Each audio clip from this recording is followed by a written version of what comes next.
জাতীয় কবি কাজী নজরুল ইসলামের ১২৫তম জন্মবার্ষিকী আজ। নজরুলের জন্মবার্ষিকীতে জাতীয় ছুটি ঘোষণার দাবি করেছেন তার পরিবার।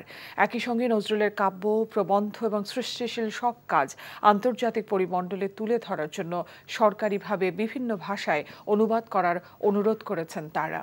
এদিন রাজনৈতিক, সামাজিক, সাংস্কৃতিক সংগঠন ঢাকা বিশ্ববিদ্যালয়ে কবির মাজারে ফুল দিয়ে শ্রদ্ধা জানান। নিয়ামুল আজিজ সাদিকের রিপোর্ট।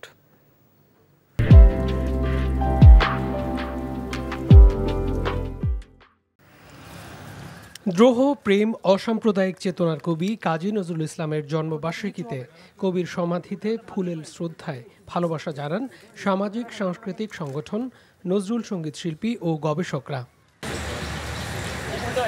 কবির ১২৫তম জন্মবার্ষিকীতে ঘুরে ফিরে আসে তার সাহিত্য সম্ভার বিশ্ব দরবারে পৌঁছে দেওয়ার আহ্বান নিয়ে। আমার একটা আবেদন থাকে যে কাজী নজরুল ইসলাম আমাদের জাতীয় কবি, তার জন্মদিবসে ছুটিটা ঘোষণা করা হোক। নজরুল রচনাবলী হচ্ছে আমাদের জাতীয় সম্পদ। সেই রচনাবলী যেন অবিলম্বে, আমি প্রতি বছরই বলি, অবিলম্বে অনুবাদের মাধ্যমে পৃথিবীর সকল ভাষাভাষী মানুষের কাছে পৌঁছে দেওয়া হোক। দুস্তরপাড়া 12 হয়ে এই গানটি যেন জাতীয় পর্যায়ে ব্যবহার করা হয়। তিনি সকল সম্প্রদায়কে তিনি সমান চোখে দেখতেন, সমান শ্রদ্ধাবোধ তার ছিল। তো এই যে একটা সাম্প্রদায়িক সম্প্রীতির কথা তিনি সেই সময় বলে গেছেন।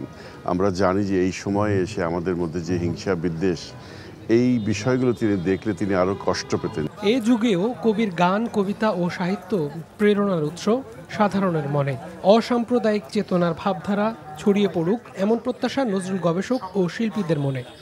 আমরা নজরুলকে ধারণ করি, চর্চা করি, তবে তিনি কতটুকু আমাদের হৃদয়, মনে, অথবা তিনি কতটুকু চর্চা নজরুলকে করি আমরা, সেটি একটি বড় ধরনের প্রশ্ন। আমরা সামগ্রিক জীবনে মানুষের মধ্যে সাম্যতা, নারী পুরুষের ভেদাভেদ, এগুলোকে আমরা কমিয়ে নিয়ে আসতে পেরেছি, সহনশীল পর্যায়ে নিয়ে আসতে পেরেছি সমাজে। কবিকে নিয়ে আরও বেশি রিসার্চ করা হোক, সব কিছুর একটা ট্রান্সলেশন হোক, খালি ইংলিশে না। আমরা চাইবো এটা যত আরও ভিন্ন ভিন্ন ভাষায় যাতে ট্রান্সলেশন করা হয়।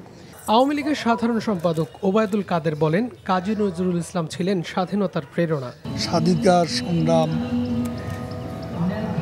আমাদের মুক্তিযুদ্ধ, আমাদের স্বাধীনতার সংগ্রাম, আমাদের প্রেরণার উৎস ছিলেন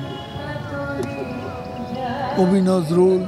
আমরা নির্বাচনের পর নতুন করে আমরা কোনো চিন্তা ভাবনা করিনি কাউকে নির্যাতন করব, জেলে পাঠাবো। বিএনপির জ্যেষ্ঠ যুগ্ম মহাসচিব রুহুল কবির বলেন, নজরুলের দ্রোহের প্রেরণায় গণতন্ত্র ফিরিয়ে আনার সংগ্রাম চলছে। প্রতিটি ক্ষণ, প্রতিটি মুহূর্ত নজরুল আমাদেরকে উদ্বুদ্ধ করছে প্রতিবাদের জন্য।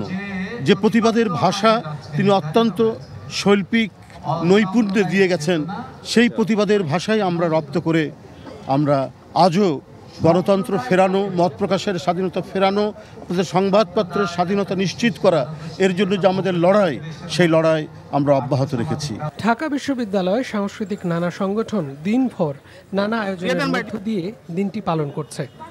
Niamul Aziz Sadiq, NTV news, Dhaka.